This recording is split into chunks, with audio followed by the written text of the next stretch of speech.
Vai lá, vai Não, lá. lá de aparecer. Nós fazemos sempre aqui este início, também demora sempre um bocadinho. Penso que já está. Ora, então, exatamente, nós demoramos sempre aqui uns segundinhos a perceber se as tecnologias estão connosco, mas sejam bem-vindos todos. Ora, vamos aqui.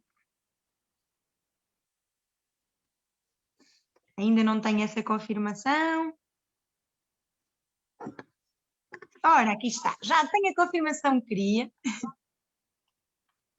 Já estamos em direto. Paulo, estás por aí? Olá, estamos. Não me... ora, muito bem. Já estamos em direto. Aqui as tecnologias, nós combinámos aqui que íamos dizer que hoje precisámos da ajuda da Carolina para nos lançar em direto.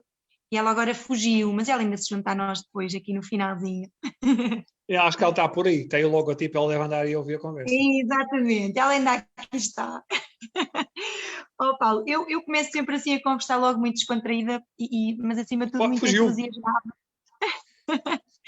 Porque eu adoro estes Minutos Azuis.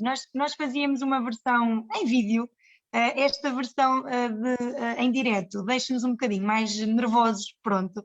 Nervosos, mas tem aqui vantagens giras porque é super real, é uma conversa. É genuíno, não é? É genuíno. É super genuíno, não há corta e cola e deixa-me dizer melhor, ou é o que é. E depois tem a vantagem também de podermos ter aqui alguma interação. Às vezes temos logo em direto, pessoas que estão mesmo connosco em direto, como os vídeos depois também ficam disponíveis na nossa página da Equipa Alcance, no Facebook. Às vezes até temos pessoas que depois nos fazem chegar aqui algumas partilhas, alguns testemunhos, e tem sido muito bom para nós perceber este impacto que no fundo esta rúbrica tem. E no fundo já há uns tempos para cá que nós trazemos aqui vários convidados. Começámos, é verdade, com os elementos da Equipa Alcance, mas depois fomos fazendo o convite a pessoas extraordinárias como tu, Paulo, que aceitam vir aqui partilhar uma hora ou hora e meia, cá entre nós, do seu tempo para, é um prazer. Para todos, no fundo. Exatamente. E a ideia, Paulo, no fundo é trazermos aqui sempre um bocadinho de alguma luz sobre questões de desenvolvimento infantil, algumas sementinhas às vezes de entusiasmo sobre questões que podemos melhorar, e aqui enquanto pais, enquanto professores e até enquanto técnicos. Portanto, a ideia é aqui inspirar um bocadinho, trazermos aqui também alguma novidade. O Paulo está-nos ali a mostrar qualquer coisa? Não, foi só... Não estou. Quando tu disseste uma hora e meia, eu já prevejo 2 horas, então o meu indicador de bateria diz que eu só consigo estar 1h45, então... Não, nós vamos ser disciplinados, Paulo, nós vamos ser disciplinados. Não, mas é só para que... também não seja por falta de bateria, que a nossa conversa fica meio.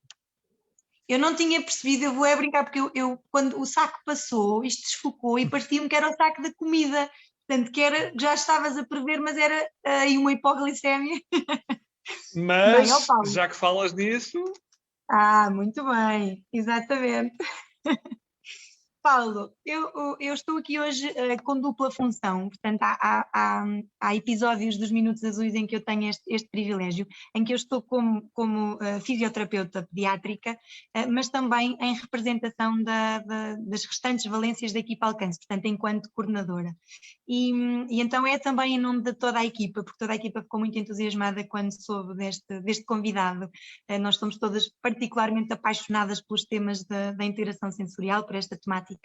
Portanto, em nome das minhas meninas todas, eu dou-te as boas-vindas, agradeço novamente a tua disponibilidade e que é mais do que só a participação neste direto. Nós também temos uma parceria com a Seven Senses, da qual tu és presidente, e que já temos levado a cabo aqui algumas formações. O feedback tem sido sempre fantástico. A pandemia trouxe-nos aqui um bocadinho, tivemos que alterar aqui alguns planos. Trouxe-nos desafios. Exatamente, mas Paulo, mas vamos levar a cabo certamente em breve, logo que o Covid deixe, aqui algumas iniciativas que temos pendentes, portanto agradecer-te também esse voto de confiança e de trazeres para a Leiria, apesar de que nós temos formandas geralmente do país todo, é esta a capacidade que a Seven Senses também tem. Pronto, Paulo, tu és o presidente da Seven Senses, és terapeuta ocupacional, brincávamos da RS Algarve, portanto também conheces aqui no fundo o sistema público, não é? Deste tipo de cuidados, e sem mais demoras, se calhar vamos começar já a falar daquilo que nos juntou aqui. Ou queres acrescentar alguma coisa em termos do teu currículo gigante? Não, é isso. Não. E nós hoje vamos falar sobre culinária, não é? Sobre culinária, exatamente. Portanto, e pode ser sobre a dieta sensorial. Exato. Paulo, e se calhar para organizar um bocadinho ideias, portanto estamos aqui um bocadinho a brincar, aqui a quebrar o gelo, também a confirmar que já temos aqui pessoas connosco e já, portanto, em princípio a tecnologia está a funcionar.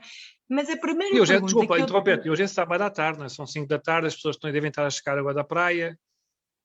Está um tempo maravilhoso, portanto, termos pessoas connosco é mesmo de agradecer e nós vamos tentar cumprir com a expectativa, exatamente.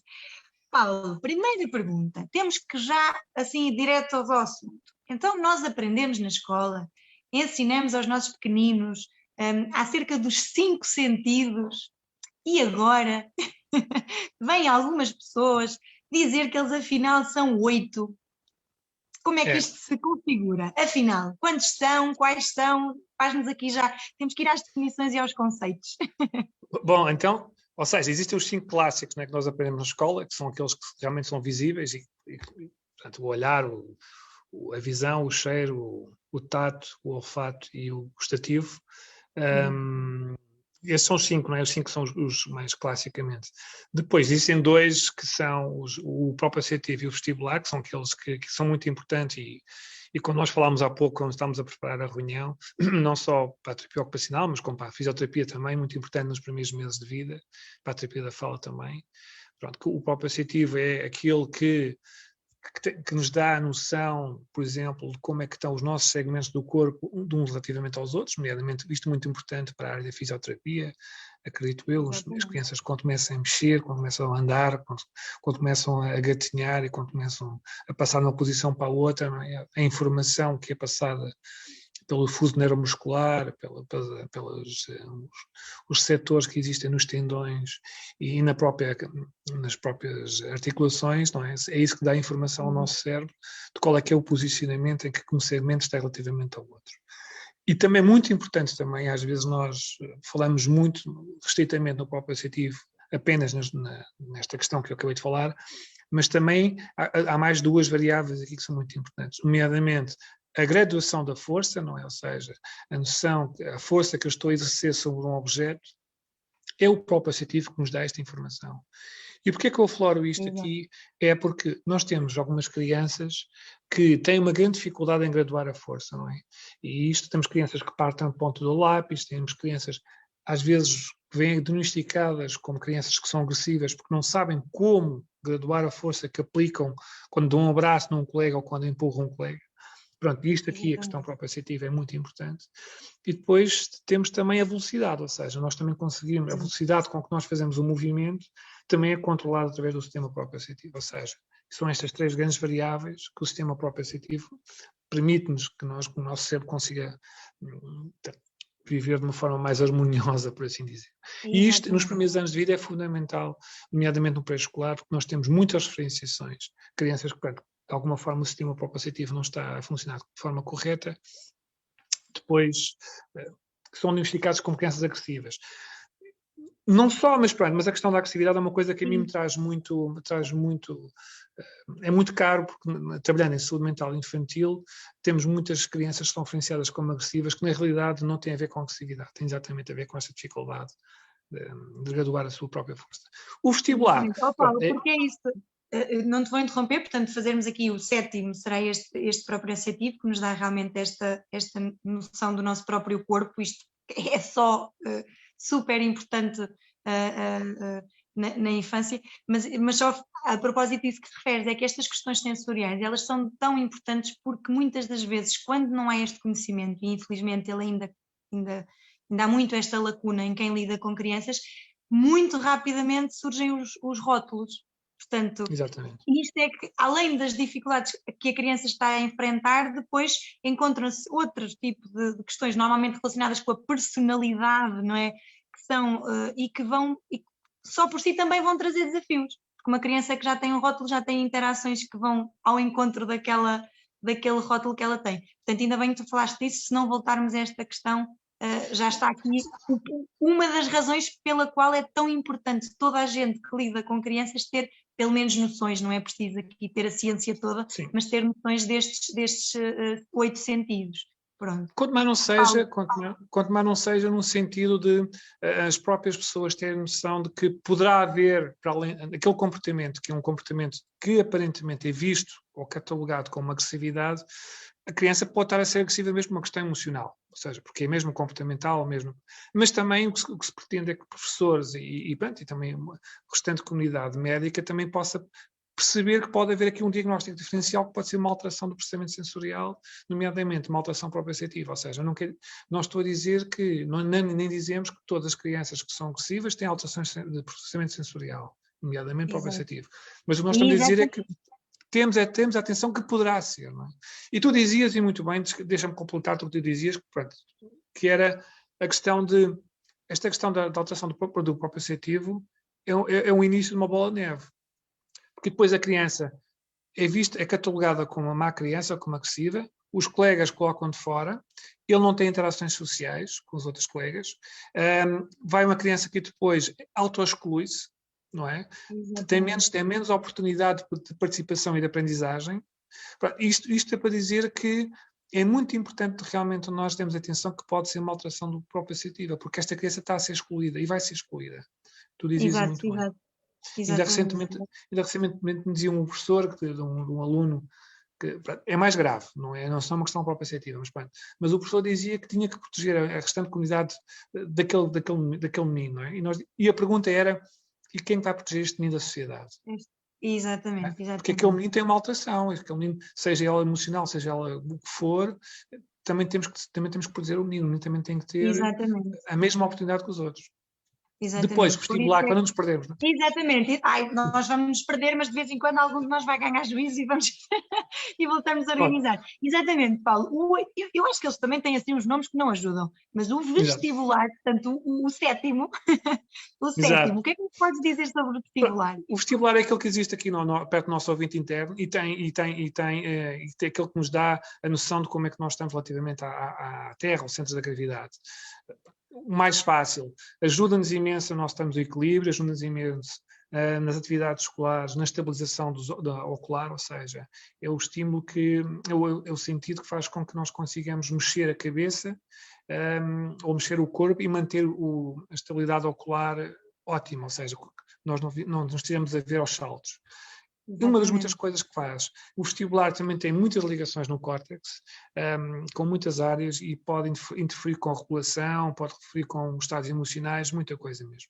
Mas numa forma assim muito simples para os pais, é o sentido que faz com que nós saibamos como é que nós estamos. Relativamente estamos de cabeça para baixo, estamos de cabeça para cima. O outro era a noção do corpo, aqui é a noção do corpo no espaço. O corpo relativamente ao mundo, exatamente. O próprio corpo relativamente ao mundo. Paulo, só dar-te aqui uma notinha, nós, por exemplo, na área da fisioterapia valorizamos muito o vestibular, aqui até um bocadinho numa idade mais precoce, por estar muito relacionado com as questões do tónus, portanto, é muito frequente nós em crianças com lesão, sem diagnóstico, não estamos por aí, mas em que o tónus de facto é tendencialmente baixo, e é isto que explica. Damos muitas vezes muitas estratégias aos papás de fazer as brincadeiras dos aviõezinhos, portanto, muito esta estimulação vestibular, portanto, às vezes parece que estamos a fazer só, a sugerir assim umas brincadeiras um bocadinho fora da caixa, mas tem que ver também com este sentido. Isto para dizer, aqui entre aspas, que claro que os terapeutas ocupacionais que têm esta abordagem dominam isto, mas todos os profissionais acabam por ter que ter uma noção clara, e os fisioterapeutas, nós partilhamos a mesma paixão e temos que ter um grande conhecimento também destas áreas, porque isto é fundamental para o desenvolvimento da criança, que estas que estas informações todas possam chegar para ela interpretar o mundo, não é? No fundo, e o seu mundo também. Sem sombra de dúvida. Agora, ainda só vamos em 7, portanto, o oitavo. O oitavo é aquele que os novos autores dizem que é o interoceptivo, ou seja, que é a capacidade, o sentido que nos dá informação relativamente aos nossos órgãos internos, às vísceras. Notícias do interior. Exatamente, notícias do interior, exatamente. Eu acho que é uma ótima forma de falar sobre isso. Acho que vou começar a usar vou começar a dizer, Carla Guerra, notícias do interior. Notícias do interior.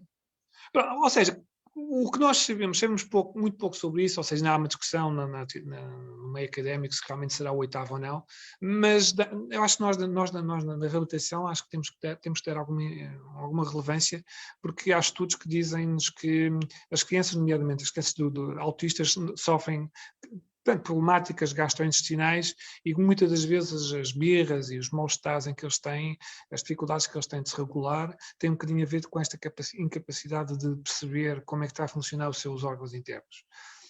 Está a ser estudado ainda. Não, de forma geral, exatamente. Portanto, eu ia brincar que a Seven Senses são 8, portanto já tem o nome um bocadinho desatualizado, mas este oitavo ainda está aqui um bocadinho a...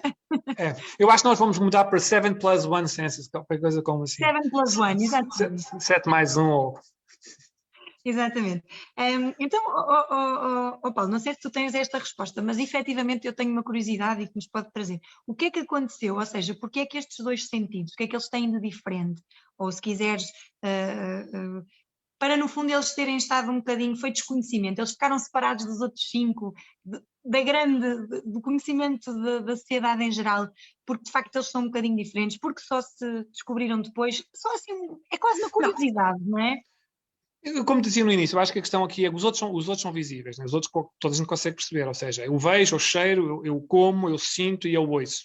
Pronto, ou seja, e isso é visível e os próprios livros académicos assim o dizem. E depois, acho que erradamente, uma fase muito inicial, a malta da medicina, né? A malta da saúde, manteve um bocadinho isto aqui no segredo, mas eu acho que cada vez mais temos que passar cá para fora para os educadores, para os professores e para os próprios pais a percepção de que realmente existem estes dois e que estes dois são fundamentais. Mas respondendo à tua pergunta, eu acho que é um bocadinho por aqui, acho que é um bocadinho por senso comum. Se tu fores a um manual do ensino primário, continuam lá os 5 sentidos na mesma, que são os 5 sentidos académicos. Exatamente. Eu acho que os nomes destes dois também não ajudam muito e podiam também ser um bocadinho melhores e facilitavam, não é? Porque visão é para ver, não é? Depois é o olfato é para cheirar. E depois o próprio receptivo, não é? Mas pronto, lá está, é uma percepção do próprio, isto tem tudo uma explicação. Mas só para dizer, desculpa interromper, do ponto de vista do modelo de integração sensorial que é que nós estamos a falar, e tu dizias há pouco também para vocês, para a fisioterapia, são fundamentais o próprio receptivo vestibular em conjunto com o tátil, não é? Porque exatamente. Sim, quando estamos a falar... E a visão que também é um mundo também. Que às vezes acho que está, ou seja, eu ia dizer sobrevalorizado, mas eu tenho que ter cuidado quando estou a querer dizer isto. Eu acho que há muita coisa que pertence a este próprio receptivo e tátil e que as pessoas associam que é tudo da visão e não tem nada a ver. Esta noção nós achamos que o mundo só nos chega pela visão, não é? E de facto é aqui que pode haver alguma falácia. Mas eles depois ligam-se entre eles. Exatamente. Paulo, mas eu ia falar sobre isso. Diz. Mas, deixa eu dizer uma coisa. Depois temos os optometristas e os médicos oftalmologistas que tratam da visão mesmo quando há uma questão do problema do próprio órgão em si, dos órgãos. Depois temos alguém também que trata muito bem do ouvido, não é? Depois temos alguém que trata muito bem da boca, os dentistas. Mas depois não temos ninguém que trate muito bem do próprio receptivo, que é assim um bocadinho no geral, será o ortopedista, mas o ortopedista nem mais por questões mais traumáticas. Não? É isso, eu acho que tem que ver com isso, não é? Não é um órgão, portanto eu para os meus papás às vezes até explico um bocadinho, são pequenos, eu digo chips, porque é a sensação de poder ali receber a informação e tal, mas é isso, é por não haver este órgão mais visível e mais, mas de facto, pronto, estamos aqui, já não sou a única a dizer, aliás não sou de todo, mas que são tão fundamentais para o desenvolvimento, mas ainda nos falta aqui um conceito, Paulo, porque uma coisa é termos vamos dizer estes 7 sentidos, mas depois o conceito principal é o da integração sensorial, ou seja, porque uma coisa é termos 7 sentidos, outra coisa é eles estarem aqui ligados entre si e fazerem algum sentido, não é? Explica-nos só um bocadinho o que é este conceito, e já agora aproveitava porque a Jane Ayres, eu tenho aqui às vezes alguma dificuldade em dizer o nome da senhora, mas foi quem desenhou aqui este modelo. Tu sabes de cor quando é que isto surgiu em termos de datas, porque fico sempre fascinada com... Finais dos anos 60, 68, 67, 68, 69, a doutora Inês, que era terapeuta ocupacional, mas também tinha formação na área da neuropsicologia também, na área da psicologia, e ela tratava de crianças realmente que tinham problemas de desenvolvimento bastante graves. Mas ela via que as crianças tinham problema de desenvolvimento, ou seja, não conseguiam ter, como nós dizemos, não conseguiam ter um desempenho ocupacional de acordo com aquilo que era expectável, mas depois, quando se ia ver do ponto de vista neurológico, não havia nada, ou seja, não havia nada, não havia nenhuma lesão, não havia nada. Então ela desenvolveu este modelo, dizer que, ou seja, não há uma lesão, há uma dificuldade da forma como o cérebro recebe e interpreta esta informação. Então ela desenvolveu exatamente este modelo, que é um modelo que, desde há 4 ou 5 anos se chama mesmo modelo Error Sense Integration, ou seja, a integração sensorial de lineares, que diz exatamente isto, que tenta explicar que é um modelo que explica a forma como o nosso cérebro recebe a informação do exterior, ou seja, no exterior de nós próprios, ou seja, visão, cheiro, que nós vimos, a forma como recebe, a forma como interpreta e, mais importante, a forma como nós organizamos a resposta. Exatamente. Ou seja, porque toda a resposta que nós damos para o exterior é uma resposta, já diz isso, uma resposta a um estímulo que nós recebemos, não é? Ou seja, para nós respondermos temos que receber. E isto, porque é que isto é importante? Porque é que nós achamos que isto é importante? Porque quando nós temos crianças que têm dificuldades na resposta, temos que perguntar se realmente o estímulo foi bem... A pergunta, por entre aspas, foi bem interpretada, não é? Isto é a forma... Tem a ver com esta questão se a pergunta foi bem feita, entre aspas, sendo a pergunta o estímulo sensorial. Pois há outra questão que é, as respostas que nós damos é sempre baseadas naquilo que nós adquirimos. Ou seja, quanto mais vivências nós tivermos sensoriais, melhores e mais respostas motoras teremos. Mas cada vez que nós damos uma resposta motora, estamos automaticamente a receber mais um estímulo. Exatamente, portanto o ciclo autoalimenta-se. Exatamente. Então é que se ele se autoalimenta em disfunção, não é? Que com alguma pequena... Exatamente.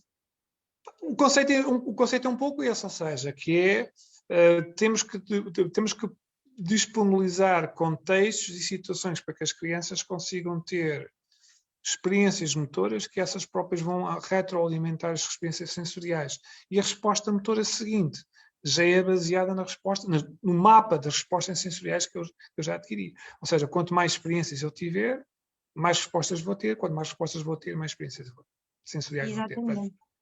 Exatamente. Paulo, e isto aplica-se, eu quase que fazia aqui um pequenino, nós tínhamos um guião mais ou menos aqui orientado só para não nos perdermos. Já nos perdemos. Isto quase que não tem problema, estamos muito bem. Mas isto quase que já dá aqui a resposta à questão de como é que isto se relaciona depois com as outras áreas todas do desenvolvimento, porque isto não se pode pôr na caixinha do desenvolvimento sensorial, não há caixinha do desenvolvimento sensorial, não é? Portanto, tudo o que a criança faz vai ser com base nestes estímulos sensoriais, portanto, dos sentidos, que logo aqui é importante, que são então os 7 ou 8, e depois todas as respostas, não é? Portanto, a fala, o saltar, são tudo os outputs. Portanto, este ciclo é exatamente o mesmo em termos de desenvolvimento todo, não é? Portanto, no fundo... E deixa-me-te acrescentar, também tem influência no emocional e no social, e o social e o emocional também influencia depois a questão sensorial também, não é? Ou seja, é muito mais complexo. Pronto, ou seja, nós temos que perceber, e há muitos anos que nós vemos que o desenvolvimento é uma questão holística, não seja, o ser humano é uma questão holística, não seja, e não existe uma coisa simples, não existe só o motor, não existe só o sensorial, não existe só o social, não existe só o emocional. Pedagogicamente tem que haver essa organização, em termos mental, depois às vezes alguma pesquisa, exatamente, tem que haver, mas são modelos, no fundo, para facilitar a compreensão, mas depois na realidade, então com crianças temos mesmo que depois ter esta visão da floresta e não só das árvores, não é? Exatamente. Eu agora fez-me lembrar outra coisa também importante, que é, ou seja, quando nós falamos dos sistemas para si sozinhos também não existe, ou seja, não existe nenhuma ação, não existe nenhuma ação que nós façamos que seja só um sistema que esteja a funcionar. É a integração de vários sistemas ao mesmo tempo. Isto para dizer o quê? Às vezes nós que formos pensar num sistema só, ele poderá tentar funcionar mais ou menos, ou seja, o cérebro está a registrar bem, se hipoteticamente isso acontecesse. Mas depois é a integração de vários estímulos ao mesmo tempo, ou seja, o próprio receptivo, o tátil e o vestibular. Por exemplo, um exemplo clássico. Certo, certo, exatamente, para concretizar é bom. Quando nós estamos a cortar uma laranja, certo? Uhum. Ok. Cortar, próprio associativo, eu estou a segurar na laranja. Não posso dizer demasiada força, senão a laranja arrebenta. Não posso dizer demasiada pouca força, senão a laranja cai.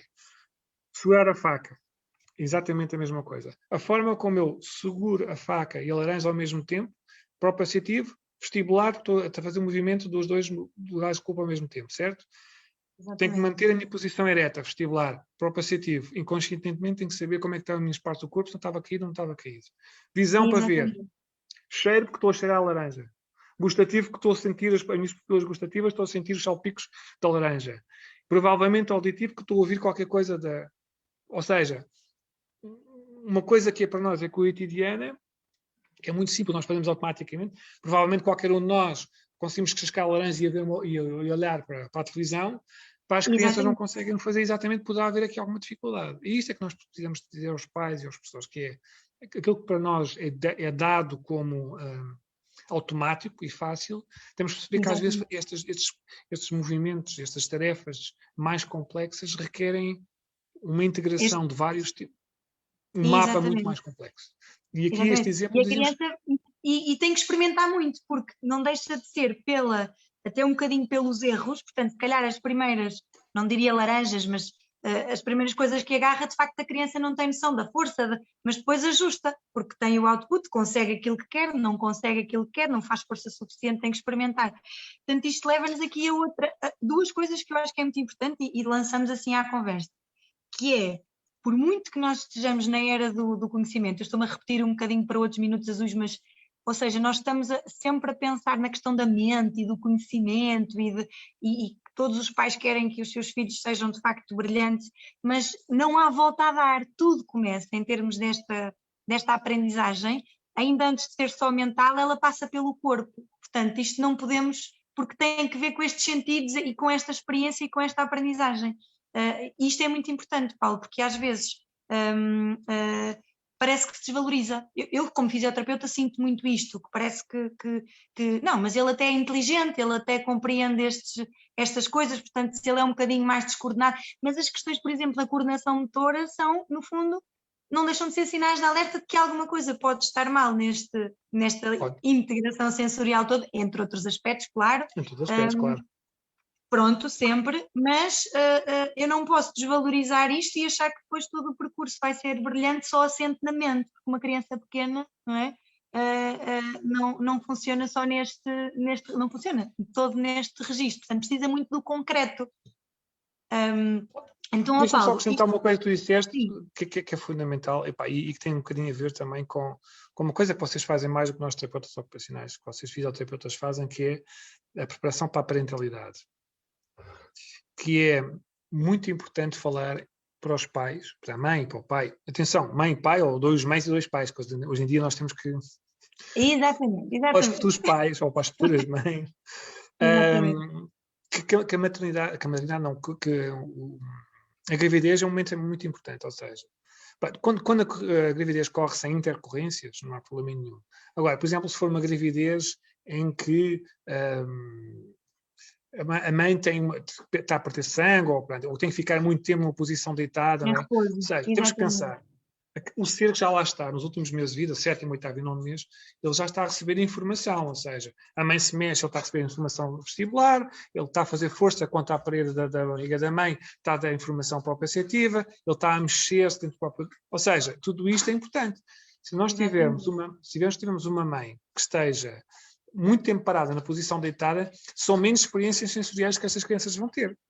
Exatamente. Isso é muito notório, Paulo. Muitas vezes nós temos crianças a verdade é que chegam com um atraso motor, ou seja, para a idade, as competências que já deveriam ter não as têm, e muitas das vezes a explicação está precisamente no sensorial, portanto, em termos corporais de estrutura.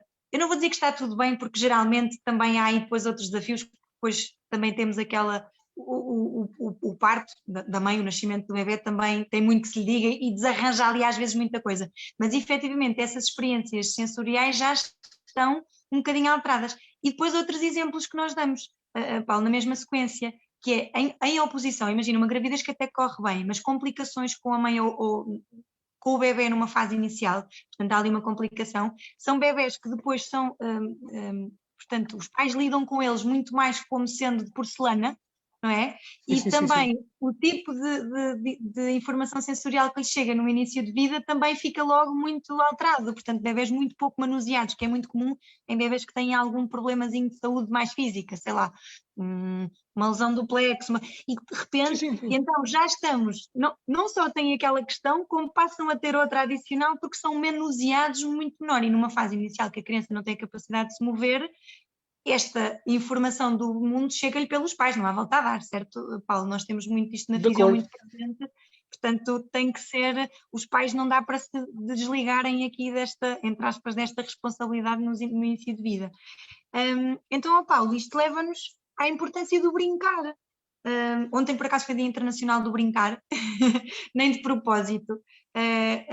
Os TOs adoram brincar. Eu sou uma fisioterapeuta assumidamente apaixonada por brincadeiras e brinquedos e pronto. Eu acho que qualquer terapeuta que trabalha na idade pediátrica, ou qualquer terapeuta, qualquer pessoa que trabalha, adora brincar. Eu não consigo, por exemplo, um professor da jardim de infância que não gosta de brincar. Não? Exato. Ou mesmo um professor primário que não gosta de brincar. Por isso, acho que o brincar, quem trabalha com crianças é fundamental. Como é que tu defines brincar? Tens assim uma definição? O que é para ti brincar? Brincar é aquela atividade. É aquela atividade que nós praticamos. Vamos falar do brincar infantil, não é? Porque nós também brincamos enquanto adultos. Mas é uma atividade que nós praticamos com o intuito de ter algum prazer. É um bocadinho por aí, ou seja, que não existem regras, não existem limites e ou seja, as regras e os limites somos nós que impomos, não é? E é uma atividade lúdica, é uma atividade de prazer, é uma atividade que nós graduamos consoante vamos querer, ou seja, uma atividade que nos motiva, que esta é a importância, porque é que nós achamos que o brincar é importante na idade infantil, na primeira e na segunda infância, porque é através do brincar, através do jogo, que as crianças fazem as grandes aprendizagens, não é? Ou seja, nós falamos há pouco, ou seja, cada vez mais estamos a entrar numa escolarização muito precoce, nomeadamente no pré-escolar, quando nós devíamos investir muito mais no brincar. E o brincar é um bocadinho por aqui, ou seja, nós podemos brincar com tudo, podemos brincar, pode ser um brincar sensorial, pode ser um brincar motor, pode ser um brincar social, pode ser um brincar, ou seja, todos os componentes do nosso ser podem ser trabalhados através do brincar. A vantagem do brincar é que o menino procura consoante aquilo que necessita. E o brincar em si tem a sua própria motivação, ou seja, uma criança quando brinca, ou um adulto quando brinca, tem motivação interna. E nós sabemos que as aprendizagens são muito mais fáceis de fazer quando nós estamos motivados. E o brincar por si é uma atividade, por definição, que é automotivadora, não é? Exatamente. Agora, o que é que compete-nos a nós enquanto adultos? Não ser demasiado exigente no brincar.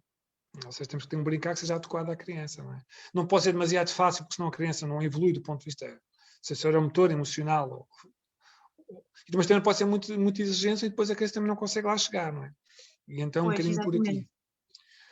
É um bocadinho por aqui que eu defini o brincar, ou seja... É muito interessante teres dito que a criança vai ao percurso. Portanto, o mestre da brincadeira é mesmo a criança, que em princípio... Agora, também podemos ter crianças que nós... Agora é uma pergunta mesmo... Exatamente. Se tiver, por exemplo, um repertório de brincadeiras, não é? Se pensarmos aqui no tipo de atividades que pode fazer, que de repente é muito repetitivo, tudo muito igual. O adulto tem que perceber, de facto, se é porque não há disponibilidade de outro tipo de experiências, ou se de facto a criança também, não é? Carece aqui um bocadinho em termos da motivação interna, ou se sensorialmente também não se está a limitar um bocadinho, não é? Porque também sabemos que há crianças que acabam por fugir, e se pensarmos muito nesta questão do vestibular, que acabam por rejeitar e fugir um bocadinho deste tipo de, às vezes, brincadeiras, por exemplo, mais agitadas. Portanto, no brincar também não deixa de estar ali quase que um pequeno laboratório de como é que está o desenvolvimento da criança, sem certo? Sem dúvida. Exatamente. Bom, mas está incrível, não é? Só voltando um bocadinho atrás, Carla, que é, o brincar começa com o primeiro sorriso da mãe para o bebê, quando a mãe olha para o bebê pela primeira vez, quando ele está a mamar, não é? Ou seja, agora eu sorri, agora vou esperar que ele sorria. É uma Ou seja, brincadeira, é uma exatamente. brincadeira. Quando mudamos a fralda ao bebê, quando damos banho ao bebê, ou seja, e isto é que é fundamental, que eu acho, e isto eu diria que pronto, tem a ver com as equipas que trabalham em saúde mental, saúde infantil, nomeadamente nas primeiras consultas pós-nascimento, nas primeiras consultas de desenvolvimento da criança, é um bocadinho perceber exatamente essa interação. Eu acho que aqui é uma falha muito grande nós temos no sistema. Não quero de forma alguma estar a dizer que é igual a todo o sítio, acredito que haja equipas de estudo familiar que trabalhem melhor isto do que outras, por mil e uma razões, mas eu diria que o nosso sistema de saúde público tem que investir muito nisto, que é tentar perceber como é que está esta relação mãe-bebê, esta relação pai-mãe-bebê, esta díade, esta tríade, não é? Porque nós sabemos depois, mais tarde, quando vamos à intervenção precoce, quando vamos à pedopsiquiatria, ou quando vamos mesmo ao desenvolvimento, vemos que realmente houve lacunas aqui, não é? E é um bocadinho, eu acho que uma forma que nós temos de prevenir que haja mais tarde é começar por aqui. Eu acho que temos que trabalhar, primeiro, inicialmente, acho que podemos fazer duas coisas. Podemos fazer que é, na preparação para o parto e pós-parto, ou então, diria mais, desculpa agora ser aqui um bocadinho, como se diria, lírico, achando que, eu acho que era na consulta, quando a mãe e o pai, o futuro mãe e o futuro pai vão ter com o médico de família, com o enfermeiro de família, dizer, olha, nós queremos engravidar. Não é? Nós queremos engravidar, eu acho que era um bocadinho por aqui. Atenção, vocês querem engravidar, mas engravidar pressupõe isto tudo, não é? Ou seja, num sentido de alerta, não é transmitir para cima dos pais uma carga emocional de tarefas que têm que fazer, mas é no sentido de deixar algumas dicas no ar. É importante ter tempo para ele, o sorriso é muito importante, é importante falar com o pai que se a mãe tiver uma depressão pós-parto, o pai tem que lá estar presente, o pai tem que ajudar. Não é ajudar, o pai não tem que ajudar. O pai tem que exercer o seu direito de pai. Sim, exatamente, que até foge um bocadinho para essa expressão e estamos sempre a desconstruí-la porque ajudar pressupõe que é uma tarefa da mãe e que o pai só está a colaborar, ele está a fazer o que também lhe compete. Exatamente. É por igual. Exatamente. Mas eu acho que aqui tem que ser trabalhado isto. Porque nós temos grandes dificuldades sensoromotores mais tarde que o falha nestes primeiros dias, nestas primeiras semanas. Sim, aí estou completamente, apanho bebés muito pequeninos e tenho perfeitamente essa noção, que não é por culpa de ninguém, é mesmo penso que as questões das aprendizagens e tudo mais estão todas um bocadinho remetidas para mais tarde, como se o bebê de facto fosse ainda um ser que ainda não tem aqui grande capacidade de aprendizagem, quando na realidade é perfeitamente o oposto, está uma esponja autêntica. Exatamente. E depois o brincar é muito associado ao brinquedo, e ora, eu até costumo brincar que o brinquedo só entra quase em bom rigor, o brinquedo, no termo verdadeiro da palavra de ser um objeto colorido, etc., até mais tarde, a criança só vai ter ação sobre ele mais tarde. Portanto, numa fase inicial, o que é o brinquedo principal? É o corpo do bebê e esta exploração, e de repente os brinquedos não fazem falta nenhuma, tudo o que temos em casa serve para brincar, se for desta forma. E qualquer objeto nós temos à mão, não é? Exatamente, é isso mesmo. Dá-me só 20 segundos, só 20 segundos para dar um exemplo. Aconteceu uma dessas viagens que eu andava por aí a fazer, estava em um lugar, naqueles avião, eu estava na ponta, o menino e a mãe, uma criança com 18 meses, 24 meses, e a mãe estava com uma grande dificuldade, porque a criança, o avião para ele, os ouvidos, a criança não se conseguia regular, estava agitada. E a estratégia da mãe era sempre a mesma, telefone. Parece que não sabemos pensar em mais nada ultimamente, não é? Exatamente. Exato. E um daqueles rasgos, o que é que eu faço? Temos aquelas duas bolsas para o vómito, não é? De uma faço uma bola e na outra faço um saco. E não faço mais nada do que isto. A criança ficou... Deste o modelo, exato. A criança ficou assim, então mas... E depois aparece novamente a bola. E a bola desaparece. Ou seja, tivemos ali, sei lá, meia hora em que a criança só fazia isto. E depois a criança virou, ou seja, deixou de estar comigo, passou para a mãe, ou seja, olhou para a mãe no sentido que a mãe fazia a mesma coisa, depois olhava para os gajos de trás, porque interessante, havia uma menina atrás que também já estava a interagir, e passou-se ali. Exatamente. Ou seja, um bocadinho por aqui, é isto que nós temos de dizer aos pais, não tem que se comprar Playstation, não temos que comprar celulares, telemóveis, temos que... Às vezes, Paulo, até porque tem um efeito oposto, certo? Até porque agora aqui do ponto de vista nós temos já dado até formação um bocadinho nesta área, mas até mais com as colegas da psicologia, mas agora contigo, não é? Que uma autoridade... É que depois esta questão dos telemóveis eu costumo dizer que é uma caixa de Pandora que se abre e depois já dificilmente se fecha. Portanto, aquele tipo de estímulo depois quase que não sei qual é a melhor expressão, mas eu diria que quase que anestesia a criança e fica muito menos disponível para para os outros tipos de brincadeira. Sem e dúvida. achamos nós que ensina muito, mas eu acho que mata completamente a criatividade, não é? Bom, relativamente a isso... Até dos pais. Até dos pais. Bom, relativamente a isso, deixa-me dizer, a minha tese de doutoramento é sobre isso, ou seja, a minha tese de doutoramento é tentar explicar a relação entre... a explicar a relação entre a utilização excessiva da tecnologia de touchscreen e depois na proficiência motora, na integração sensorial, na praxis, e na própria autonomia. Mas para dizer que nós também não temos que ser completamente contra. Eu acho que tem que ser tudo com conta, peso e medida, não é? Ou seja, não podemos dizer... A tecnologia faz parte da vida e as crianças têm cada vez mais... Agora dizer que... Exatamente. Agora, temos é que restringir. E se tu reparares, se fores, por exemplo, para Lisboa ou para o Porto, Lisboa e Porto, exemplos onde existem o metro, tu vais no metro e fazes só um mero exercício, ou entras num comboio e contas 20 pessoas, dessas 20 pessoas contas quantas pessoas estão a ler um livro, e quantas pessoas estão a pensar e quantas pessoas estão a ver um telemóvel. E em 20 pessoas eu diria 17, 18 pessoas estão ao telemóvel, ou seja, na idade adulta nós já vemos isto, já não há uma interação entre as pessoas estão muito centradas em si próprias, ou seja, telemóvel. E as crianças fazem exatamente o mesmo, ou seja, as crianças, nós somos um modelo, nós somos um modelo para as crianças. Isto é o que nós vemos em todo adulto. E depois também é engraçado, também já se viu algumas fotografias e alguns posts no Facebook, e há pessoas que trabalham o desenvolvimento, grandes gurus mundiais também já fazem esta crítica, que é, temos uma família de 4 pessoas em casa e eles estão a falar uns com os outros através do WhatsApp, não é? Exatamente, sim, é uma caricatura, mas parece que caminhamos a passos largos para isso, exatamente. E nós falamos nisto. Ou seja, temos que resgatar esse brincar, não é? Exatamente. Nós temos que falar nisto porquê? Porque o tempo que a criança passa ao telemóvel é menos tempo que tem para as experiências sensoriais sensorial-motoras, não é? Exatamente, por isso é que é importante. Nada conta que a criança tenha experiências do telemóvel. Agora, temos é que também exigir que eles tenham experiências sensorial-motoras. Paulo, então se calhar isto acaba por nos dar aqui o contexto certo para nós falarmos, por exemplo, ainda antes de pedir até aqui alguns exemplos, atividades, e para tornar isto mais concreto.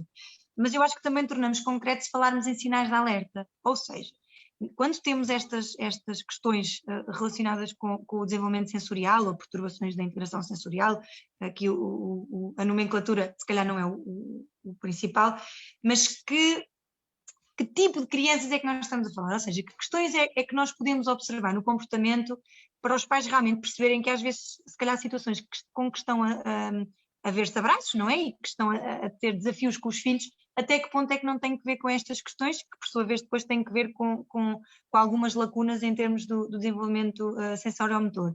Que sinais de alerta principais é que tu nos podes aqui referir? Pronto, temos 2 grandes grupos. Temos as questões mesmo de praxis, de execução, portanto, do fazer, e depois temos as questões mais de reatividade, as questões mais emocionais de regulação. Ou seja, vamos começar pela regulação, ou seja, são aquelas crianças que fazem birra por tudo e por nada, fazem crianças que têm uma baixíssima tolerância à frustração. Portanto, são crianças que nós achamos, do ponto de vista sensorial, são reativas, demasiado reativas, ou seja, um estímulo que é integrado de uma forma normal, ou visto como normal por qualquer outra criança dessa faixa etária, essa criança tem uma resposta exacerbada, uma resposta muito acima. Por exemplo, um toque ligeiro no braço, um toque leve, a criança fica... Exatamente.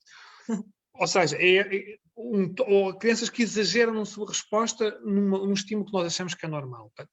Dizíamos que é uma criança que tem uma resposta hiperreativa, ou seja, muito, uma reatividade, ou seja, uma reação acima do esperado. Exatamente. E depois temos que voltar para uma coisa, pondo já aqui um parênteses, mas, por exemplo, crianças que têm um bocadinho essa desregulação, chamemos-lhe assim, mas em que o estímulo é emocional. Isto, no fundo, porque já tem uma aprendizagem da parte também corporal, ou seja, o que eu quero dizer é, às vezes não tem que ver com um toque, mas tem que ver com serem contrariadas. Qual é aqui a linha que separa um bocadinho... como é que se ligam estas duas questões? Ou seja, não sei se estou a fazer explicar. Sim. Bom, a questão aqui é muito mais complexa. Esta questão da reatividade, nós estamos aqui a simplificar, mas é muito mais complexa. Porque, acontece com qualquer um de nós. E respondendo diretamente à tua pergunta. Se tu tiveres acordado de manhã, tu tiveste uma noite descansada, não é? Que não tens qualquer tipo de problema, não tens a tua filha doente, estás no horário normal, ou seja, do ponto de vista emocional estás bem, provavelmente tu toleras o toque de uma forma mais normal. Se por acaso tu tiveste, pelo contrário, não dormiste a noite inteira, ou há 3 ou 4 noites não dormes, que a tua filha está doente, estás preocupada porque aconteceu uma coisa com o teu familiar, ou seja, se emocionalmente não estás bem, ou seja, vais ter uma resposta exacerbada àquele toque, ou seja, temos que ter muita atenção a isso, ou seja, não é o toque em si, mas o contexto em si. Nós quando estamos doentes estamos mais reativos, nós quando temos muito pouco estamos muito mais reativos, não é?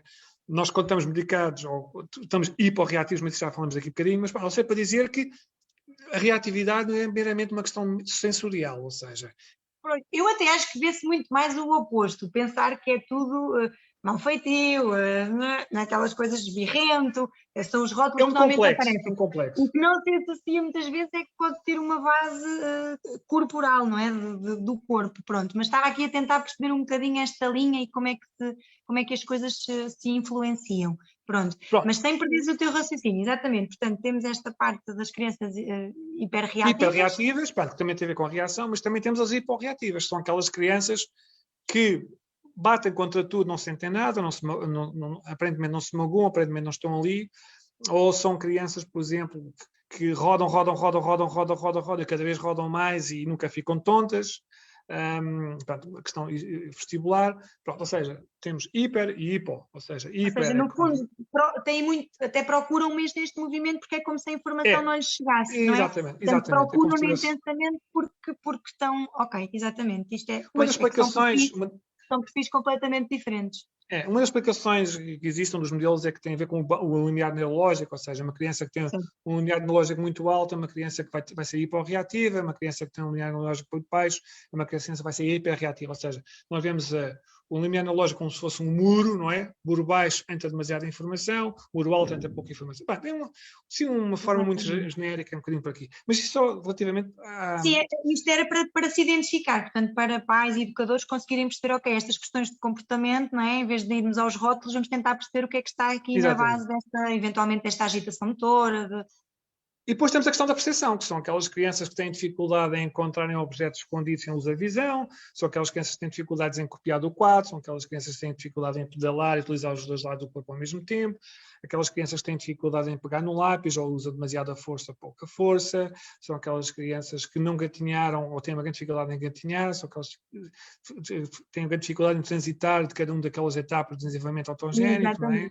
Pronto. Exatamente. Ou seja, isso são tudo, diria que começa logo nos primeiros meses de vida, não é? Exatamente. Pode haver sinais.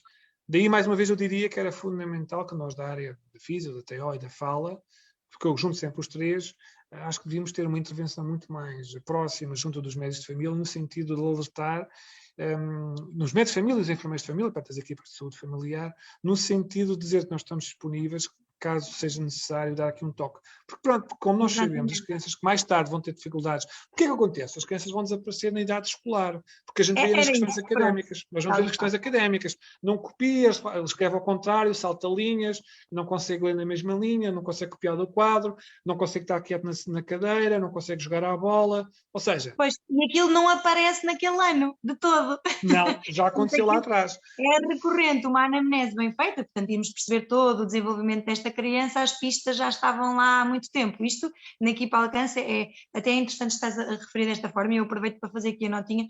Nós de facto somos um bocadinho às vezes chatos quando chegam crianças e gostamos muito de fazer a primeira consulta com os pais. Eu tenho plena noção, e a Carolina, a minha colega coordenadora, tem a mesma noção, que às vezes há pais que não entendem muito bem este porquê, porque é que nós queremos lá ir, e quanto mais a criança às vezes é mais velha, mais nos interessa até ir buscar logo as pistas que nos ajudam depois a perceber, a descascar esta cebola e perceber o que é que se está a passar na atualidade. Mas tem que ver precisamente com isso. Portanto, já houve sinais, podem ser desvalorizados, porque, por exemplo, o desenvolvimento motor até pode ter tido alterações, mas a criança cumpre, não é? Portanto, é minimamente funcional.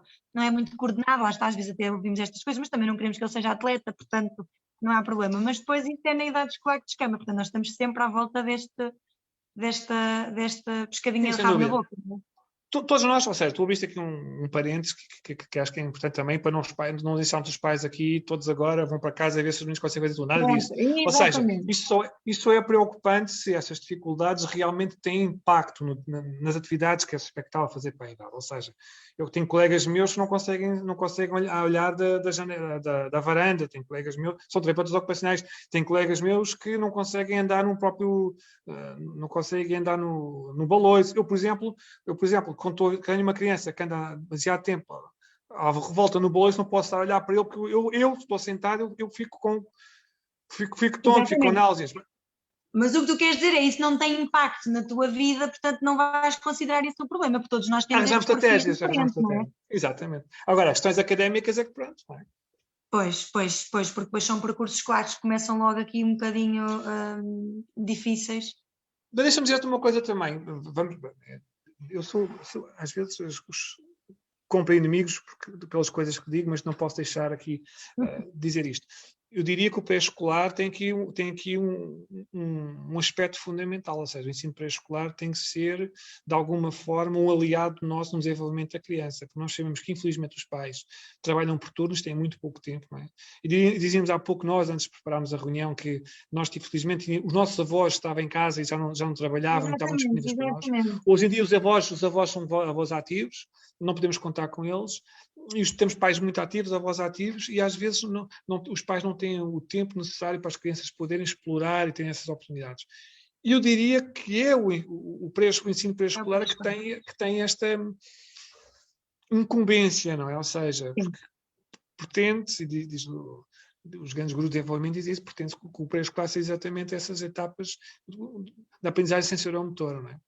Exatamente. Paulo, então é aqui que o pré-escolar tem que realmente se afirmar, tem que ter claras estas nuances. É impossível que as educadoras ainda pensem que são 5 sentidos, isto não pode acontecer, porque senão depois, se calhar em termos de planeamento também de atividades, acabam por não conseguir dar esta variedade, mas também tem que, acima de tudo, distanciar-se do modelo depois de primeiro ciclo, ou seja, não pode haver fichas e canetas super cedo e acharmos que vamos escolarizar e que é a pequenina escola, que é a minha escola, por isso é que é pré-escolar, é antes da escola. Exatamente. Eu gosto muito de palavras, e as palavras às vezes temos que parar um bocadinho para pensar nelas. Paulo, mas já que estamos a falar disso, claro que temos aqui uma realidade que pode ser muito diversa. Eu tenho exemplos, né, só na minha geografia, na geografia da equipa Alcance, nós temos exemplos mais complicados, com mais fragilidades, temos exemplos maravilhosos de trabalho em pré-escolar. Mas qual é que é a tua opinião? Agora até nos podemos aqui ficar no pré-escolar e depois também podemos dar aqui um salto para o primeiro ciclo. Mas qual é que é a tua opinião sobre as escolas de agora? Ou seja, tu achas que nós já estamos no caminho ou porque não deixou de vir agora alguma moda das brincadeiras mais de exterior e deste tipo de estimulação, ou não? Ou ainda estamos muito próximos deste modelo de escolarização precoce? E agora ainda te pergunto outra coisa. Isto tem que ver com, portanto, o pré-escolar em si, a legislação, eventualmente também a formação dos profissionais, ou depois também temos uns pais que se as educadoras, agora vou mesmo chamar aqui, quiserem sair um bocadinho mais fora da caixa e bem, olha, brincar com caixas que é uma brincadeira sensorial tão gira, depois isto desbarra um bocadinho também nos pais que não compreendem isto. Qual é a tua opinião? Eu tenho a minha. Mas gostava eu acho, sinceramente, acho que estamos a cair cada vez mais para a tua última referência, que é, temos pais que, não generalizando, claro, mas eu penso que há cada vez mais pais que são mais exigentes e que ficam contentes que as crianças já no pré-escolar tenham competências que são necessárias no nível do primeiro ano. É? Acho que sim. Os pais querem ver É exato, há pais que dizem, tipo, se fosse para brincar, tinha eu em casa, não é? Ou seja, eu quero é que ele vá para o pré-escolar aprender. Acho que existem pais nesse sentido.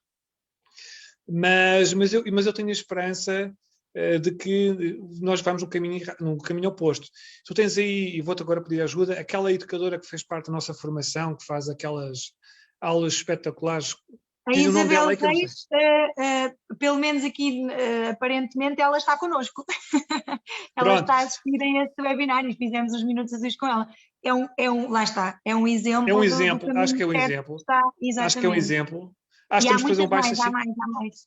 Acho que temos que fazer um baixo assinado para a Isabel ser assessora do Ministro da Educação, no sentido de ser ela a dar orientações relativamente a como é que se faz um pré-escolar. Porque realmente ela faz, e tivemos o privilégio, as pessoas estiveram nessa reunião, eu tive o privilégio, enquanto terapeuta ocupacional em pediatria, tive o privilégio de ver que realmente há pessoas que conseguem fazer um excelente trabalho. Isto não é de forma alguma passar graxa, porque eu não tenho...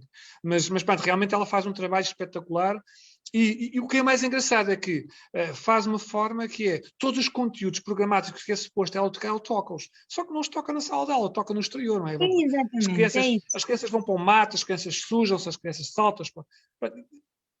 Pronto, e acho que é um bocadinho por aqui, que é, acho que o desafio é nesse sentido, que é os próprios professores terem conseguido fazer um bocadinho isto.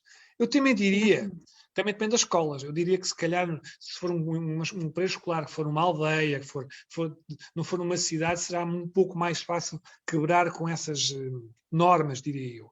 Se nós tivermos aqui um jardim de infância que for no meio da cidade de Lisboa, onde não existe campo, onde não existe relevado, onde só existe betão à volta, eu acho que torna-se um pouco mais difícil. Não sei se concordo, Paulo, porque eu acho que a imaginação sim, sem dúvida, sem dúvida. Todas, pode haver, mas podemos diria estar que é dentro do caixote, pronto, podemos estar dentro das quatro paredes, mas a imaginação tem. Sem dúvida. Paulo, eu achava era que, portanto, temos isto, mas depois também temos os profissionais de saúde, ou seja, temos que falar aqui abertamente. Tu, eu, a minha equipa, quem trabalha, nós também temos acesso a um tipo de informação, até por trabalhar muitas vezes com, pronto, lá está, com a patologia, depois acabamos por compreender aqui melhor o desenvolvimento típico e estes ingredientes que são essenciais. Nós também temos aqui alguma responsabilidade, porque nós se calhar também não podemos só receber as crianças no nosso gabinete, fazer a nossa magia e depois não envolver efetivamente os outros intervenientes e darmos um bocadinho deste conhecimento. E eu diria, e recolher o conhecimento porque a criança também pode ser muito diferente o seu desempenho, não é? Quando está com o terapeuta num setting, não é? Num contexto, numa sala. Claro. E depois na escola, portanto, isto no fundo toda a gente aqui tem responsabilidade, só a criança é que não tem. Sem dúvida, a criança que não tem, a criança que não sabe, quer dizer, a criança... Exatamente. A criança naturalmente tenta procurar aquilo que necessita para alimentar as suas necessidades sensoriomotoras, não havendo, vai ter que se ligar a outra coisa que é muito mais fácil, que é o telemóvel. Quer dizer. Mas se não for apresentado o telemóvel, for apresentado outro objeto qualquer, ele fará exatamente a mesma coisa, não é? Ou seja, vai interagir com esse objeto e vai explorá-lo de forma... Se dermos uma bola, ele vai explorar, a criança vai olhar para a bola e vai tentar explorar as 1001 características que a bola tem, a bola em si, depois vai explorar a forma como ele pode interagir com aquela bola, as 1001 formas como ele pode interagir com essa bola, não é? E isto está-nos aqui outra questão, que era a questão que nós deixámos há um pouco atrás, que é a questão da praxis, a questão de fazer novas coisas novas, não é? Que nós dizemos que é a praxis. E depois nós hoje em dia temos muitas crianças que são ditas dispráxicas, ou seja, têm esta dificuldade de elaborar novas atividades, novos movimentos, ter novas ideias. Estamos a falar um bocadinho do planeamento motor, não é? Portanto, planeamento motor, e antes do planeamento motor, a ideação, ou seja, o que é que eu sou capaz de fazer, não é? Nós às vezes vemos crianças que entram no nosso ginásio completamente bonitos, cheio de cores e cheio de montes de material, e eles olham para aquilo e não fazem a mínima ideia como explorar aquilo, ou seja, porquê? Exato. As suas vivências sensoromotoras foram muito poucas, não é? E então para ele aquilo é um mundo, é bonito, mas depois fica um bocadinho... Não sabe o que fazer com aquilo, literalmente, exatamente. Paulo, e depois não deixa de esbarrar nos tempos que correm, às vezes isso que para ti, portanto, essa forma da criança reagir a um ambiente que se estivesse tudo bem, tudo 100% com a criança, ela tinha que ficar num entusiasmo, com uma avidez de mundo, não é? Como eu costumo dizer, uma fome de mundo, pronto. Mas nos tempos que correm, às vezes até dá jeito a criança sossegadinha e que não é ávida do mundo. Eu hoje estou assim um bocado... Não, mas é verdade. E nós brincamos um bocadinho. Ou seja, a criança sossegadinha, às vezes até é uma benção. Sabes que nós na nossa equipa de Olhão, a equipa de referência, que eu já trabalho há muito mais tempo, embora trabalhe em São Brás de Alportel e Faro, mas não quero de forma alguma deixar aqui o reconhecimento de trabalho na equipa de São Brás de Alportel e de Faro, mas faço referência ao Olhão, porque é onde estou desde o início, brincamos um bocadinho nesse sentido, ou seja, quando nós vemos aquela criança mais... Nós preferimos ver as crianças mais agitadas do que as crianças paradinhas, porque as agitadas a gente percebe alguma coisa, as paradinhas, os pais, é aquilo como tu dizias, os pais ficam muito contentes que eles são paradinhos, mas os paradinhos, faz água no bico, não é? Pode fazer muita coisa, só que para abrir um bocadinho a caixa de Pandora, uma criança que é muito paradinha, ou pode estar...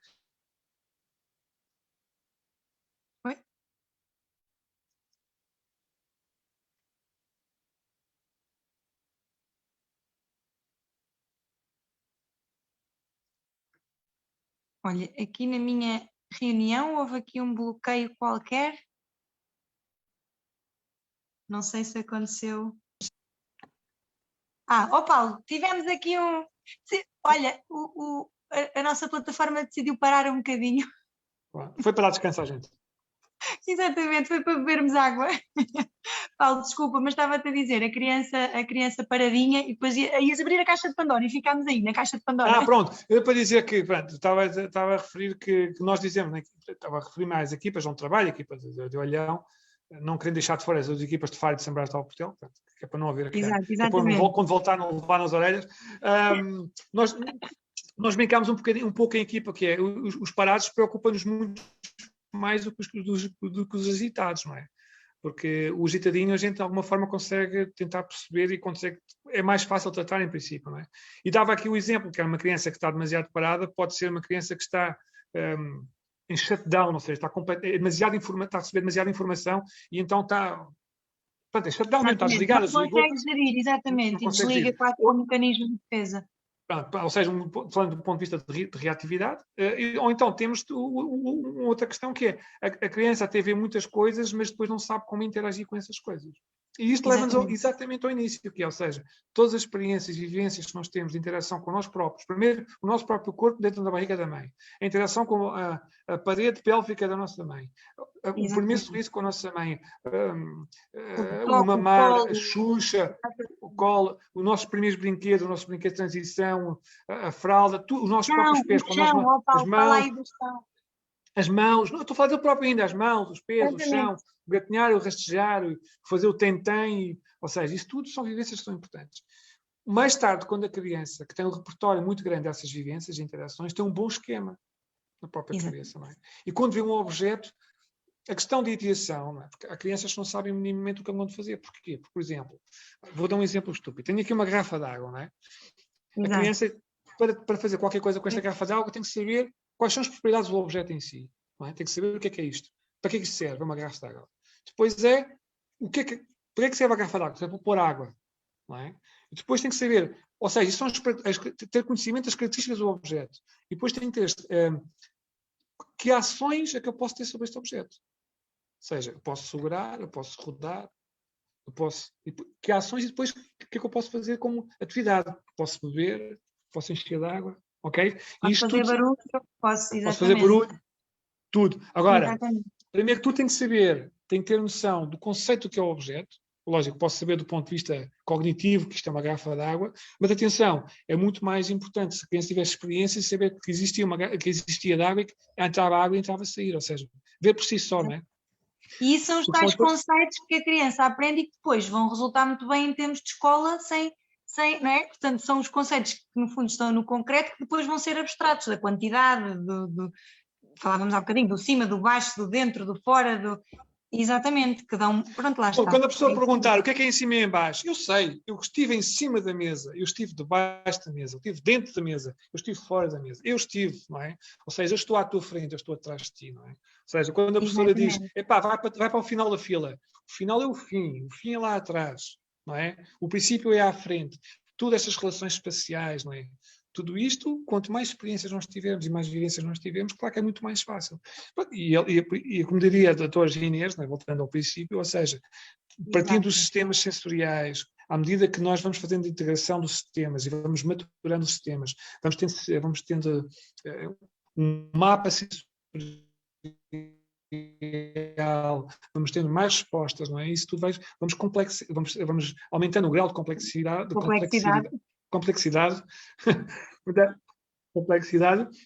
de cada uma das nossas competências, até que depois vamos culminar com as competências superiores, as competências académicas, exatamente, e profissionais. Exatamente. Paulo, então, estava aqui a ver as horas, nós já não nos podemos esticar isto realmente, este tema, até é crime falar isto só uma hora, mas eu acho que já estamos aqui a deixar muitas mensagens muito importantes. Ia-te só perguntar, estou a fazer contigo assim um questionário um bocado malandreco, mas os outros profissionais que trabalham com a pediatria, na tua opinião, já têm esta consciência da importância da integração sensorial ou ainda estamos no princípio desta questão? Aqueles que trabalham connosco diretamente na RS Algarve, naqueles que nós trabalhamos aqui, na Alcance e nessas clínicas multidisciplinares, sim, já têm noção e realmente nós temos exemplos muito bons de sucesso de crianças que são trabalhos, e nós falámos há pouco com a Carolina, ou seja, a terapia ocupacional trabalha muito intimamente proximamente com a terapia da fala, nomeadamente com a questão da linguagem, com essas questões todas, as crianças do autismo, da comunicação e da relação. Não temos ainda experiência nos cuidados primários, ainda muito trabalho com a fisioterapia, porque, como te expliquei, os fisioterapeutas nesta fase estão muito ligados aos adultos, mas sim, mas cada vez mais o que nós gostaríamos é que houvesse uma maior ligação, nomeadamente com fisio, com o médico de família e com o enfermeiro de família. Acho que era muito importante. Exatamente, acho que sim. exatamente. O médico de família caminho, e o enfermeiro... Paulo. Sim, o médico de família e o médico e o enfermeiro de família, no sentido de explicar a importância da relação, da brincadeira.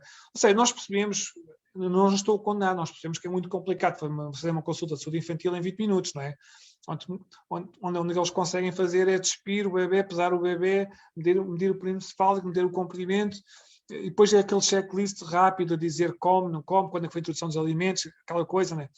Claro, isso é feito e é importante. Agora, eu acho que devíamos conseguir fazer com que houvesse aqui uma mudança no paradigma da consulta, no sentido para darmos importância a outras coisas. E atenção, não são só coisas do ponto de vista sensorial, emocional também. Desculpa interromper, do ponto de vista emocional. Sim. Como é que é esta relação deste bebê com esta mãe? Ou seja, se há uma relação, se há tempo, se há vinculação, não é? Ou seja, é necessário que haja alguém aqui que veja isto, porque...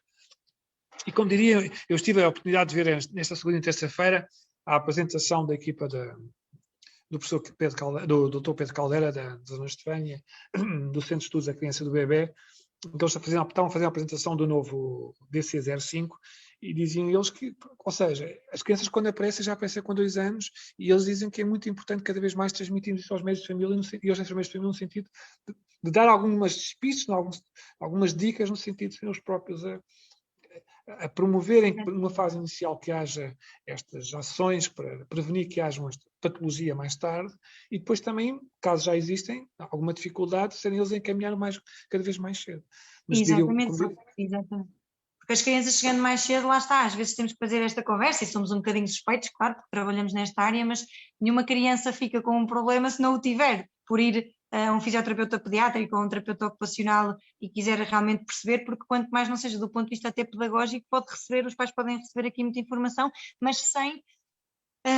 como é que eu ia dizer isto? Mas personalizada, porque também achamos, e já falámos disto em vários minutos azuis, também está tanta informação disponível nesta fase que eu às vezes penso, eu agradeço mesmo muitas vezes ter sido mãe e trabalhar nesta área, porque em princípio eu tinha os meus recursos, a minha rede de recursos e não tinha que ir pesquisar, porque sempre que temos que ir pesquisar alguma coisa, é um mundo que não sabemos se é fidedigno, se não é, que eu acho que quase que fica um peso em cima das famílias, portanto tens toda a razão que tem que ser nas pessoas que estão especificamente para aquela família, especificamente para aquele bebê, não é uma dieta, brincavas que íamos falar de culinária, mas no fundo não deixa de ser esta dieta sensorial e perceber que carências é que podem ali estar e o profissional ter de facto isto no fundo é uma sensibilidade, mas é uma sensibilidade que, isto é também uma das questões que me apaixona, que é interdisciplinar, ou seja, tem que haver mesmo quem veja esta globalidade. E de facto, medir a criança e pesar a criança, sabe que às vezes dou por mim a pensar, oh meu Deus, mas eu podia fazer isso em casa, e chegava lá e dizia, olha, mede isto e peça isto, não é? E usar aquele momento para mais do que isso, para mais do que isso.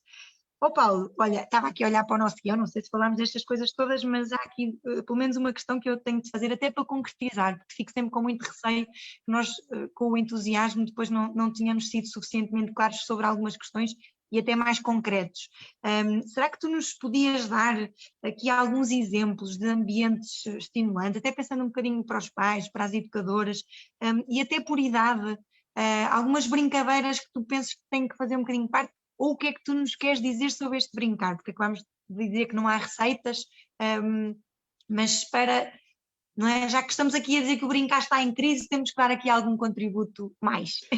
Olha, eu não vou arriscar a dar aqui tipo de jogos e brincadeiras para cada faixa etária, porque se um pai vai a um livro, vai à FNAC, passando aqui a publicidade, ou vai à Bertrand, e compra isso e está lá descrito. Agora, o que eu diria que tem que ser é, posso dar a dica, é que tem que ser, mais voltando atrás, o pai e a mãe, ou os pais e as mães, têm que ter tempo disponível, tempo útil para estar com o menino.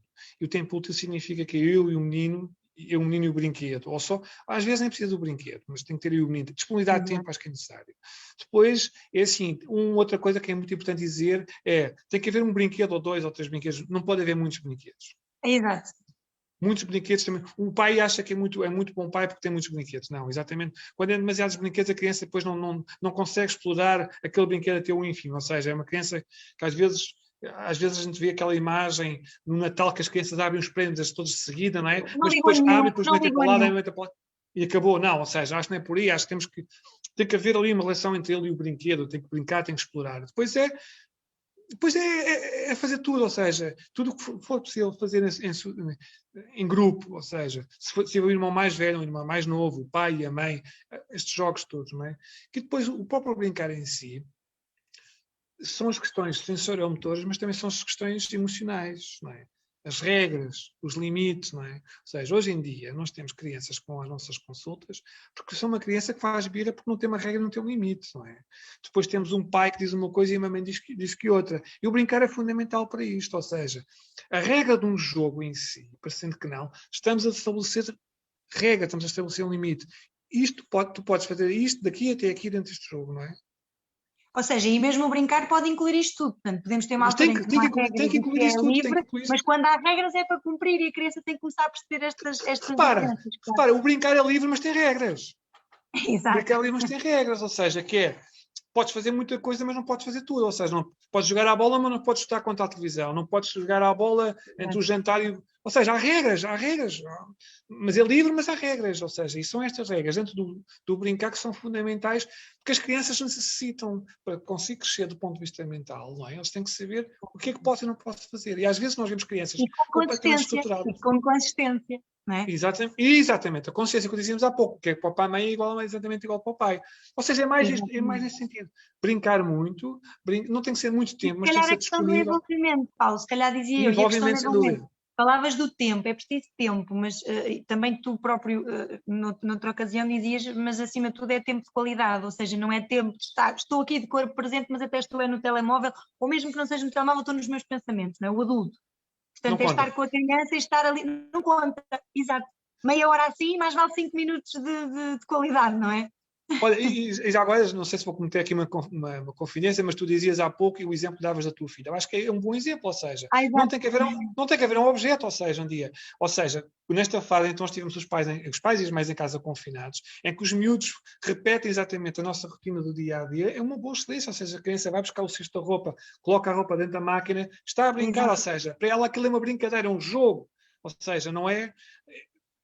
E porquê que a criança o faz? Faz de bom grado porque é um jogo para ela, é uma brincadeira. Se nós formos pedir para ele fazer, já é uma tarefa, foi o pai que mandou. Não é? Ou seja, é exatamente do ponto de vista sensorial-motor, é exatamente a mesma coisa. Mas uma coisa é tempo de brincadeira, outra coisa é uma tarefa.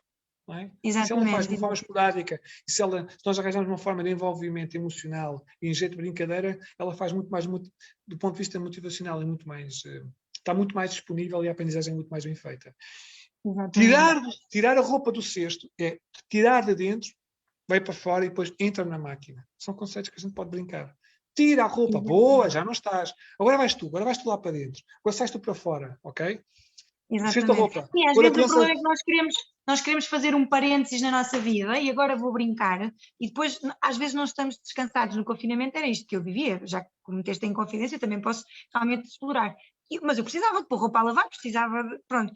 Portanto, a única alternativa era mesmo, olha, vens comigo. Claro que depois demoro muito mais a fazer aquilo, mas estou a brincar, portanto, misturam-se muito mais aqui as brincadeiras com a vida real. A verdade é que ela ainda hoje eu só tenho que dizer, olha, vai buscar o cestinho da roupa suja e a minha pequenita trá-lo, porque aquilo ficou de uma brincadeira, acabou por ficar uma rotina e uma... Certo. Um outro exemplo, por exemplo, estás a passar a ferro, ok? A regra é, tu não podes passar a ferro. Ferro é só a mamã. Mas tu podes fazer, e ela faz. O jogo simbólico que está a passar a ferro. Estão as duas ao mesmo tempo a passar a ferro. Ou seja, isto não é preciso muito grande coisa que nós vemos que estas crianças, isto é uma experiência que nós temos na prática clínica, tudo o que nós fazemos, nós chamamos os minimis, não é? Um mini-mi, ou seja, aquilo que nós fazemos faz exatamente igual. E eles isto é uma coisa, parece magia, e às vezes a parte dizem assim, Nós não estamos a fazer nada demais. O que é que nós estamos a fazer? Basta a gente atravessar de um lado para o outro, com as mãos atrás das costas, e eles fazem exatamente a mesma coisa. Exatamente, Não é preciso exatamente. muito brinquedo, não é preciso muitos jogos, basta. Ó, Eu Paulo, estou disponível. exatamente, e isto não deixa de ser depois um exercício brutal de autoconsciência, não é dos próprios pais, porque às vezes estamos a ver, mas onde é que ela vai buscar aquilo? E depois de repente tragam um espelho, porque eles espelham, portanto, agora era eu aqui outra vez a pôr aqui uns ingredientes de malandrice, mas porque às vezes também temos alguns desafios e não estamos a ver que de facto estava tudo ali a cozinhar-se porque não podemos querer uma coisa dos nossos miúdos e não sermos efetivamente esses modelos e não podemos querer só ir para a rua, vá, mas eu fico aqui sentado no banco de jardim, és tu que vais brincar, olha, até estás no parque, vai brincar. Pois não resulta exatamente, porque eles querem Olha, o que nós vemos muito é, pronto, há aquela questão, pronto, menino, menina, pronto, ainda que existe, eu não quero entrar nestas guerras do género, do sexo, mas pronto, mas às vezes nós temos meninos com 10... Isso fica para outra, e fica para os psicólogos, mas nós temos meninos com 10, 11 anos, não é? Crianças com uma dificuldade de praxis, não é? Dispraxias, os chamados clamps, e então nós perguntamos, mas e... Normalmente é a mãe que vem à consulta. Então, e o menino joga a bola com o pai? Então, e que atividades é que o pai faz com o menino? Se o menino joga a bola com o pai, se o menino... Que atividades é que o menino faz com o pai? Exato, isto bloqueou aqui um bocadinho outra vez. Não, o menino não faz atividades com o pai. Então, quem é que vai ao parque infantil? Nós achamos que o parque infantil, nós achamos, ou seja, e depois, nós damos mais importância, mas o menino tem muitos livros, nós compramos muitos livros, ele pinta muito bem, já faz as letrinhas, mas pronto, mas parque infantil, exatamente, jogar futebol, essas coisas não.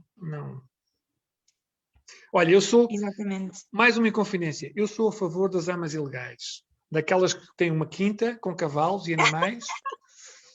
Sou, porque para que as pessoas que lá vão, os meninos que lá estão, sabem que o leite vem da vaca, que não vem do pacote, sabem que o ovo vem da galinha. Ou seja, não é tanto pela questão da ilegalidade, é pela questão de que muitas vezes, ou seja, o que é legal às vezes também esbarra depois em muito padronização dos materiais, dos equipamentos, não é? Tudo muito... As experiências serão todas numa criança que vive num campo, que tem uma arma legal, que tem um campo, tem animais e não sei quantos, é completamente diferente das experiências sensoriimotoras de uma criança. Mas pronto, nós estamos aqui de forma alguma, que fica aqui já, se vir aqui alguém do Ministério da Saúde, não nos ponha no Ministério da Educação, não nos ponha nenhum processo, a alcance está completamente livre deste meu comentário, é um comentário meu, ok? Nós estamos a favor das armas legais, não é nada disso. Do ponto de vista, fazendo advogada dos meninos... Sim, mas exatamente, muito bom. O tipo de experiências que podem ter, exatamente. Portanto, lá está, aqui temos que tirá-los um bocadinho das caixas, não é? Não pode ser estar o dia todo na creche, no pré-escolar, que é dentro de uma caixinha, e depois vai no carro, que é outra caixa, vai para casa, que é outra caixa, exatamente. Paulo, isto está a bloquear um bocadinho, eu estou a ficar aqui mais ansiosa, porque de vez em quando deixo de... Eu tenho bateria para 10 minutos. Exatamente, olha, não, mas nós vamos terminar, Paulo. Eu ia só passar aqui muito rapidamente pelas mensagens também que fomos aqui recebendo, perceber acima de tudo se há aqui algum testemunho ou alguma questão até que nós pudéssemos ainda dar a resposta. Temos a Francisca e a Eva, as nossas terapeutas ocupacionais, para quem eu aproveito e deixo aqui um beijinho muito grande. Exatamente, depois temos aqui a Mafalda Correia, que faz realmente referência a muitas crianças referenciadas por agressividade, portanto estas questões também, e as ansiedades e tudo, exatamente. A Isabel Reis, nem de propósito, também a reforçar aqui a importância da formação que fez com o Paulo, e lá está, e a opinião que ela já nos deu várias vezes, e que a deixa aqui, que realmente as pessoas que trabalham com crianças e principalmente com bebés, que deveriam ter sempre formação sobre integração sensorial. Para mim foi como se me abrissem as portas para um mundo interessante, portanto, exatamente. Depois a Carolina, a nossa terapeuta da fala e coordenadora também, a propósito da questão das consultas, né? A consulta pré-conceição, portanto, quase um bocadinho nesta tomada de consciência do que é trazer aqui um bebê ao mundo. E depois novamente a Mafalda a dizer que o telemóvel é a nova chupeta, portanto isto também também dava aqui pano para mangas. Pronto. Mas a Carolina também com uma nota positiva de que as escolas estão a caminhar aqui para novas pedagogias, felizmente nós já começamos a ter esta percepção e não podemos desistir. E se tiverem aqui primeiro as pedagogias e a legislação, mas só vier depois, paciência, não é? Às vezes o mundo precisa destas inversões de sentido das coisas, de ordem. Precisamos de mais, Isabel. Exatamente. Mas, Paulo, nós temos muita sorte aqui. Nós temos, por acaso temos, é verdade. Eu tenho que as incentivar a juntarem-se as Isabéis aqui da zona. Temos aqui Isabéis muito boas. Isabéis. Pronto, e no fundo foi isto. Tempo para estar com e para a criança. Paulo, eu acho que nós teríamos muito mais a falar. Eu tenho pena de não podermos ter esmiuçado um bocadinho mais estas relações depois também aqui das áreas das valências terapêuticas, mas teremos muita oportunidade de no futuro poder conversar sobre isso. Eu acho que a mensagem principal passou. Dar também conta, não acabei por nem o dizer, mas vou dar essa nota agora, que nós estamos, este é o último direto que vamos fazer assim desta temporada, porque agora vem o verão, é hora de ir brincar. Portanto, nós não fechamos. Chegou o chefe. Uma surpresa. Eu venho só mesmo em jeito de PS, a vossa conversa foi super interessante, vocês realmente tocaram aqui numa série de aspectos que são transversais a quem trabalha na terapia, porque realmente isto é um mundo da integração sensorial e são transversais a quem trabalha com crianças, não é? Esta parte da educação, outros profissionais de saúde, eu acho que ficaram tantas notas positivas para as mães, para os pais. Paulo, eu venho mesmo só reforçar o nosso máximo agradecimento. A Carla fez aqui de Cicerone nesta conversa que foi realmente fantástica, mas queria mesmo também em meu nome agradecer-te, porque realmente há momentos especiais e acho que este foi um deles. Temos o privilégio de já ter estado, não é, com o Paulo noutras formações. E de privar, não é, mais vezes com ele e de falar sobre estes temas, e às vezes fica, Paulo, esta vontade enorme de juntar estas pessoas, não é, Carla, e de gerar aqui uma comissão de aconselhamento, porque faz mesmo falta formação, faz mesmo falta informação, não é? Mais conhecimento sobre estas temáticas. Foi tão interessante, Paulo. Foi um privilégio ter colaborado mais uma vez convosco. Já agora, só para acabar, que Carla abriu aqui outra caixa de Pandora, que é assim, atenção aos meninos que vão para a praia, os meninos que não querem sair de cima da areia, não querem de cima da toalha, que a areia lhes incomoda muito, os meninos que o salitre e o protetor solar são demasiados, atenção a esses meninos também. Exatamente. Sinais de alerta. Check. Mães e pais não fiquem já traumatizados agora por estar no telemóvel. Sim. Eu também tenho muito receio. Nada disso. Exato. É só se realmente eles não conseguirem mesmo. Essa mensagem é muito importante. Queremos aqui deixar ninguém obcecado. Não queremos isso é que não queremos mesmo, é deixar ninguém com questões que depois vai rotular como teimoso, birrento, aqueles rótulos que nós sabemos, quando há questões que depois se podem até facilmente, porque isto também podemos dizer isto, é que há situações que são efetivamente até simples de resolver e a criança e a família podem ter uma melhoria de qualidade de vida brutal. Nós temos, felizmente, esse exemplo na clínica quase todos os dias, de pequenas coisas que podem fazer toda a diferença para a criança quando os pais, é muito giro ver os pais a perceber esta questão do perfil, quando as peças começam a encaixar, realmente ele reage assim, agora que penso nisso, e depois com pequenos ajustes, é uma melhoria de tudo, família muito mais feliz, criança muito mais cooperante, portanto não é para deixar ninguém preocupado e obcecado, é o oposto, é para mostrar que há mesmo, não se deixem ficar, não é, Paulo? A mensagem também é esta, procurem, perguntem. Se está a haver tomar consciência primeiro, alguma coisa aqui não está a correr bem, isto não está a fluir, e o que é que podemos fazer para ajudar o nosso pequenino, e o que é que o nosso pequenino pode fazer para nos ajudar a nós, que isto é sempre aqui.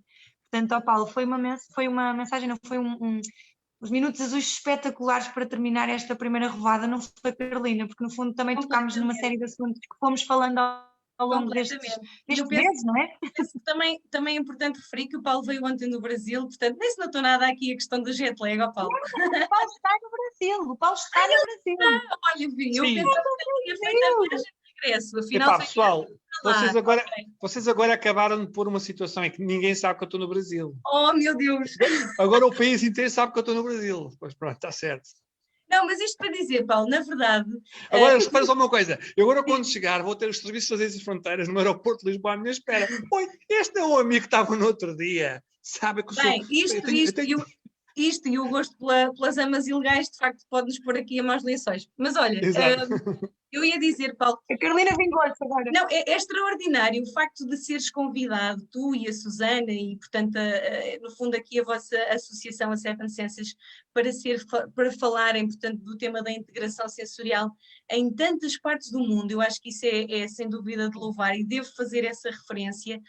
E em Portugal, de facto, não serem ainda, não é, tão conhecidos e serem se calhar muito poucos aqueles os convites que se calhar deveriam ser feitos, porque efetivamente vocês têm uma bagagem de conhecimento e isto acresce muito qualquer tipo de profissional que trabalhe com as crianças e com as famílias, não me canso também de repetir isso. Por isso, Paulo, para nós foi um gosto enorme ter tido esta conversa e podê-la partilhar e que de facto chega a muitas pessoas, e para vocês o máximo sucesso e que continuem a espalhar a vossa mensagem e a vossa formação, que é extremamente importante. Vocês também fazem formação para terapeutas ocupacionais, não é? Com a pós-graduação em integração sensorial, isso também penso que deve ser referido, mas há muitas outras áreas que beneficiariam deste conhecimento e, portanto, temos mesmo que levar e difundir muito mais esta temática. Paulo, muito obrigada mesmo. Eu que agradeço, agora fiquei sem jeito. Pronto. Não, é sempre um prazer colaborar convosco, ou seja, nós estamos cá para nos ajudar uns aos outros e como disse a Carla há pouco, ou seja, nós vimos, a Seven Sense vive focada na criança, ou seja, a criança é o centro da questão, a criança e a sua família.